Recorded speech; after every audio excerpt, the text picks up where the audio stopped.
Movie की शुरुआत एक फ्लॉप सिंगर डेव से होती है, जिसकी किस्मत उसका कभी साथ नहीं देती, क्योंकि वो एक बहुत ही लापरवाह और बेवकूफ आदमी है और इसी वजह से उसकी गर्लफ्रेंड सारा से ब्रेकअप हो जाता है, क्योंकि उसकी गर्लफ्रेंड सारा उसको अपनी फैमिली प्लानिंग के लिए कहती है। लेकिन डेव अभी इन सब बातों के लिए तैयार नहीं है, क्योंकि उसे शायद बच्चे पसंद ही नहीं है और इसी बात से नाराज होकर सारा डेव से ब्रेकअप कर लेती है। अब डेव अपनी बहन टेस के साथ रहने का फैसला करता है, जो कि डेव की इकलौती बहन है, जो अपने 5 साल के बच्चे फ्लेक्स के साथ रहती है। अगली सुबह हम देखते हैं कि डेव थका हुआ डिप्रेस हो रहा था, तभी वहाँ फ्लेक्स आ जाता है, जो डेव को उसके साथ खेलने को कहता है, लेकिन डेव उसे मना कर देता है। जिसके बाद फ्लेक्स एक ज़ॉम्बी गेम खेलने लगता है, जो डेव ने लगा दिया है। तभी टेस वहाँ आ जाती है, जो डेव को डांटती है, क्योंकि फ्लेक्स अभी सिर्फ 5 साल का बच्चा है और उसे इस तरह के गेम्स नहीं खेलने देना चाहिए। फिर वो सभी खाना खाते हैं, जहाँ टेस डेव को फैमिली प्लानिंग के लिए कहती है और सारा नहीं तो किसी और के साथ घर बसाने का कहती है, लेकिन डेव ऐसा नहीं करना चाहता, क्योंकि डेव के फादर ने टेस और डेव का साथ एक फादर की तरह नहीं निभाया था और यही वजह थी कि डेव भी फैमिली नहीं बनाना चाहता था। अब टेस फ्लेक्स को लेकर सोने चली जाती है, जहाँ उन दोनों का प्यार देख डेव भी अपनी फैमिली बनाने के लिए आखिरकार फैसला कर ही लेता है और वो सारा से सॉरी बोलकर उसे शादी के लिए प्रपोज करने का सोचता है। अगली सुबह डेव फ्लेक्स को लेकर सारा के घर पहुंचता है, जहां वो उसे सरप्राइज देने का प्लान बनाता है और फ्लेक्स को एक रोबोटिक कैरेक्टर कॉस्ट्यूम पहनाकर उससे दरवाजा खुलवा कर सॉरी बोलता है। लेकिन सारा तो अब उसे पूरी तरीके से भूल चुकी है और उसकी लाइफ में एक दूसरा बंदा आ चुका है, जिसके साथ वो इंटीमेट हो रही थी। ये सब देख डेव पूरी तरीके से टूट जाता है और उस आदमी से लड़ता है, लेकिन वो डेव से ज्यादा परफेक्ट है और सारा अब उसके ही साथ रहेगी। सारा कहती है कि तुमने बहुत देर कर दी, जिसके बाद डेव निराश होकर वहाँ से चला जाता है। अब घर पहुँचने पर टेस को फ्लेक्स वो सब बातें बताता है जो सारा के घर पर हुई थी, जिसके बाद टेस डेव पर गुस्सा होती है, क्योंकि डेव की वजह से फ्लेक्स इस छोटी सी उम्र में गंदी बातें और बुरी आदतें सीख रहा था और टेस डेव को अपने घर से निकलने को कहती है। लेकिन डेव टेस को इमोशनली ब्लैकमेल करता है, जिससे वो रुकने का बोल देती है, लेकिन टेस उसे समझाती है कि आगे से इस तरह की वो कोई भी हरकत नहीं करेगा। अब अगली सुबह डेव फ्लेक्स को स्कूल छोड़ने जाता है, जहाँ वह फ्लेक्स की टीचर मिस कैरोलिना से अट्रैक्ट हो जाता है और उससे प्यार हो जाता है और जिसके बाद वो उससे बातें करने का बहाना ढूंढने लगता है और बातों बातों में कैरोलिना डेव को बताती है कि वो एक वाइल्ड ट्रिप पर जा रही है, जहाँ डेव भी उन लोगों के साथ जाने को कहता है। अब अगली सुबह डेव उन लोगों के साथ जाता है, जहाँ बीच रास्ते में उनकी बस पंचर हो जाती है। इसी बीच बच्चे बोर न हो इसलिए डेव उन्हें गाने सुनाने लगता है, लेकिन वो इतना घटिया गाता है कि सारे बच्चे रोने लगते हैं। टायर ठीक होने पर वो सभी उस वर्ल्ड फार्म की तरफ आगे बढ़ जाते हैं और उसी फार्म के पास यूएस आर्मी का रिसर्च सेंटर होता है, जहाँ 2 सोल्जर को एक टनल में एक ज़ॉम्बी नजर आता है, जो एक लड़की को खा रहा होता है। तभी उन सोल्जर में से एक उस ज़ॉम्बी को गन से शूट कर मार देता है और अपने सीनियर को सारे हालात की जानकारी देता है, लेकिन उसे पता चलता है कि इस ज़ॉम्बी जैसे और भी ज़ॉम्बी पूरे एरिया में फैल चुके हैं, जो लोगों को निशाना बना रहे हैं। तभी वो लड़की जिसे ज़ॉम्बी ने बाइट किया था, वो भी अब ज़ॉम्बी बन चुकी है और वो उस सोल्जर को काट लेती है। तभी डेव और कैरोलिना सारे बच्चों को लेकर उसी वाइल्ड फार्म में पहुंच जाते हैं और उन्हें वहाँ शहर का सबसे फेमस कार्टूनिस्ट टेडी भी मिलता है, जो उन लोगों का बहुत ही मनोरंजन करता है। उन बच्चों को पार्क में बहुत सारे जानवर भी देखने को मिलते हैं, जिन्हें देख वो बच्चे बहुत ही खुश होते हैं और टेडी भी मिस कैरोलिना से फ्लर्ट करता है। ऐसा देखकर डेव को बुरा लगता है, क्योंकि डेव अब कैरोलिना से प्यार करने लगा है और वो उसके साथ अपना परिवार बसाना चाहता है। तभी आगे हम देखते हैं कि उस रिसर्च सेंटर के सारे सोल्जर अब ज़ॉम्बी बन चुके हैं और वो सभी ज़ॉम्बी अब फार्म हाउस की तरफ आगे बढ़ रहे हैं और वहाँ गोल्फ खेल रहे कुछ लोगों को लगता है कि वो सभी लोग अब ज़ॉम्बी की तरह एक्टिंग कर रहे हैं, लेकिन वो सचमुच के ज़ॉम्बी होते हैं। उनमें से एक आदमी उनकी फोटो लेने लगता है, तभी एक ज़ॉम्बी उस पर अटैक कर देता है, जिससे वो सारे लोग डर जाते हैं। वहीं एक तरफ हम देखते हैं कि कैरोलिना और डेव सारे बच्चों को लेकर ट्रैक्टर से उस पार्क में घूम रहे हैं, जहाँ ट्रैक्टर के ड्राइवर को रास्ते में एक ज़ॉम्बी दिखाई देता है, जो उसके पास जाकर देखता है। इसी बीच डेव कैरोलिना से उसके अंगूठे के बारे में पूछता है, जो उसने पहनी हुई है। तब जवाब में वह कहती है कि उसकी सगाई हो चुकी है और वह जल्दी शादी करने वाली है। इस बात से डेव को बहुत ही बुरा लगता है। अब इसी दौरान ड्राइवर को एक ज़ॉम्बी खाने लगता है, जिसे देख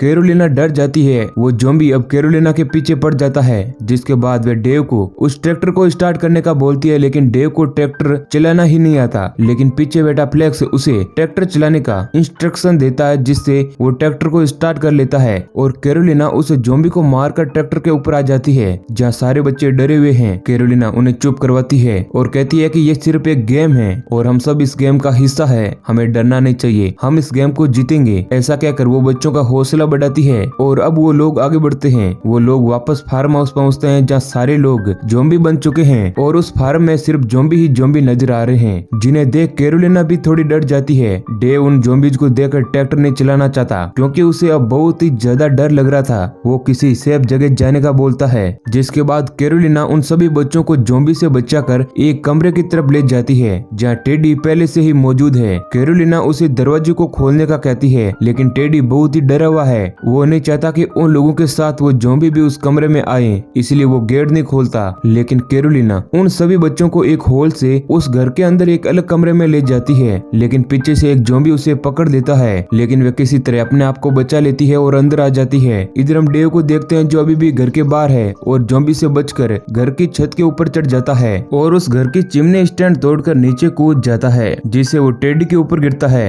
अब टेडी उससे नाराज हो जाता है और उससे लड़ने लगता है, लेकिन डेव टेडी को किसी तरह कंट्रोल कर लेता है और सारे बच्चों को उस कमरे में ले आता है। लेकिन तभी टेडी उन सारे बच्चों के सामने हाइपर होने लगता है, जिस वजह से सारे बच्चे डरने लगते हैं। तब कैरोलिना उसे समझाती है कि वो बच्चों के सामने नॉर्मल रहें। अब हम देखते हैं कि सारे ज़ॉम्बी उस घर के पास आ जाते हैं, जिन्हें वहाँ देखकर बच्चे और ज्यादा डर जाते हैं। लेकिन कैरोलिना उन्हें उस गेम का हिस्सा बताती है और साथ ही बच्चों को कहती है कि हमें ये गेम जीतना होगा और ये गेम हम सब जीतेंगे। तभी डेव सभी बच्चों को चिप्स खिलाता है, लेकिन फ्लेक्स उस चिप्स को खाकर अजीब सा महसूस करता है और उसकी हालत खराब होने लगती है क्योंकि उसे अस्थमा है और उसे चिप्स में बटर होने के कारण उसके साथ ऐसा हो रहा था। अब कैरोलिना उसकी इस बीमारी के बारे में जानती थी और उसके पास उसकी दवा भी थी, लेकिन वो फ्लेक्स के बैग में होती है, जो बैग उसके ट्रैक्टर में ही पड़ा हुआ था। कैरोलिना उस बैग को लेने बाहर जाती है क्योंकि फ्लेक्स की हालत बहुत ही ज्यादा खराब होने लगती है। अब वो अकेले ही बाहर जाती है जहाँ वो बहुत सारे ज़ॉम्बीज को खत्म कर देती है और अपने सूझबूझ से वो बैग ले आती है, लेकिन उसके कपड़े खून से पूरी तरीके से गंदे हो जाते हैं, जिसे वो बच्चों को कहती है कि ये टोमेटो का केचप है और फिर वह फ्लेक्स को वो इंजेक्शन लगाती है जिससे उसको आराम मिलता है। ये देख सभी लोग राहत की सांस लेते हैं। तभी वहाँ पर यूएस आर्मी के हेलीकॉप्टर की आवाज सुनाई देती है और टेडी को लगता है कि वो उसे लेने आए हैं क्योंकि वो एक फेमस आदमी है, इसलिए वो छत के ऊपर जाकर उस हेलीकॉप्टर को बुलाता है। लेकिन इसी बीच वो नीचे गिर जाता है, जिसके बाद वो ज़ॉम्बी उसे खत्म करने के लिए आगे बढ़ते हैं। अब टेडी कैरोलिना से गेट खोलने का कहता है, जो खुद टेडी ने ब्लॉक करके रखा हुआ था, लेकिन तभी डेव छत से आकर उसे बचा लेता है और टेडी उससे माफी मांगता है और कहता है कि मैंने तुम लोगों के लिए गेट नहीं खोला, लेकिन फिर भी तुम लोगों ने मेरी मदद की। ऐसा कहकर वो दोनों वापस नीचे आ जाते हैं। एक तरफ हम यूएस आर्मी के कुछ ऑफिसर्स को देखते हैं जो उन ज़ॉम्बी से निपटने के लिए प्लान बना रहे हैं और वो बात कर रहे हैं कि सारे ज़ॉम्बी उसी फॉर्म में हैं जहाँ पर वो सारे बच्चे हैं। उसी वक्त वहाँ टेस आ जाती है क्योंकि उससे फ्लेक्स और डेव की फिक्र है। उसके साथ और भी बच्चों के पेरेंट्स आए हुए हैं जो आर्मी सोल्जर से अपने बच्चों के बारे में पूछ रहे हैं, लेकिन उन्हें अब कोई भी आंसर नहीं मिलता। अब टेस डेव को कॉल करती है, लेकिन उसका कॉल नहीं लगता, जिसके बाद वो फ्लेक्स के लिए एक मैसेज छोड़ती है जिसमें वो कहती है कि वो फ्लेक्स को बहुत ही ज्यादा प्यार करती है और डेव को फ्लेक्स का ध्यान रखने का कहती है। वहीं एक तरफ सभी बच्चों को बुरा लग रहा है और उन्हें भूख भी लग रही है, लेकिन कैरोलिना उन सभी बच्चों को गाना सुनाती है जिसे सुनकर कुछ बच्चे सो जाते हैं, लेकिन फ्लेक्स और एक बच्ची उन दोनों को नींद नहीं आती। तभी डेव उन दोनों को समझाता है। इसी बीच डेव की मैच्योरिटी को देखकर कैरोलिना भी उससे इम्प्रेस हो जाती है क्योंकि डेव उन सभी बच्चों को अब समझने लगता है और उन्हें पॉजिटिव बनाए रखने के लिए हर संभव कोशिश कर रहा है जिससे कि बच्चे डरे ना और हालात का सामना कर सकें। अगली सुबह यूएस मिलिट्री उस फार्म पर अटैक करने के लिए रेडी है और इधर टेडी, डेव और कैरोलिना भी वहाँ से निकलने का प्लान बना रहे हैं। तभी डेव उन्हें सजेस्ट करता है कि वो ट्रैक्टर की मदद से वहाँ से निकल सकते हैं, लेकिन टेडी उन्हें अपनी कार के बारे में बताता है जो वहीं पास में खड़ी हुई होती है, जिसके बाद वो उस कार को लेने के लिए चला जाता है। रास्ते में उसे बहुत सारे ज़ॉम्बी मिलते हैं, लेकिन वो अपनी कार के पास पहुंच जाता है। डेव भी उस कार के पास आ जाता है, लेकिन उस कार में पहले से ही एक ज़ॉम्बी होता है जो टेडी को खत्म कर देता है। अब डेव अपनी जान बचाने के लिए उस कार के ऊपर आ जाता है और उसी वक्त उसे टेस का कॉल आता है और वो टेस को बताता है कि फ्लेक्स और वो दोनों ठीक है और वो लोग किसी तरीके से वहाँ से निकल जाएंगे। ये सुनकर टेस इमोशनल हो जाती है। तभी हम देखते हैं कि फ्लेक्स उस घर से निकलकर उन सभी ज़ॉम्बी के बीच से निकलकर उस ट्रैक्टर को लेकर आ जाता है। उसकी बहादुरी को देखकर डेव भी चौंक जाता है। अब हम देखते हैं कि फ्लेक्स डेव को उस ट्रैक्टर में बिठाकर वापस घर के अंदर पहुंच जाता है, जहां पर वे दोनों कैरोलिना और सारे बच्चों को बचाकर वहां से ले आते हैं, जहां वे ज़ॉम्बी भी उनके साथ आ जाते हैं। वहीं एक और यूएस मिलिट्री भी उन ज़ॉम्बीज को खत्म करने के लिए आगे बढ़ती है, लेकिन वो देखते हैं कि सारे ज़ॉम्बी एक ट्रैक्टर के पीछे दौड़ रहे हैं, जहां सिर्फ उन्हें एक ही इंसान नजर आता है। जिसके बाद वो उन ज़ॉम्बीज को विस्फोट से उड़ाने का सोचते हैं, लेकिन तभी तभी सारे बच्चे गाना गाने लगते हैं। उनकी आवाज सुनकर मिलिट्री उन पर फायर नहीं करती है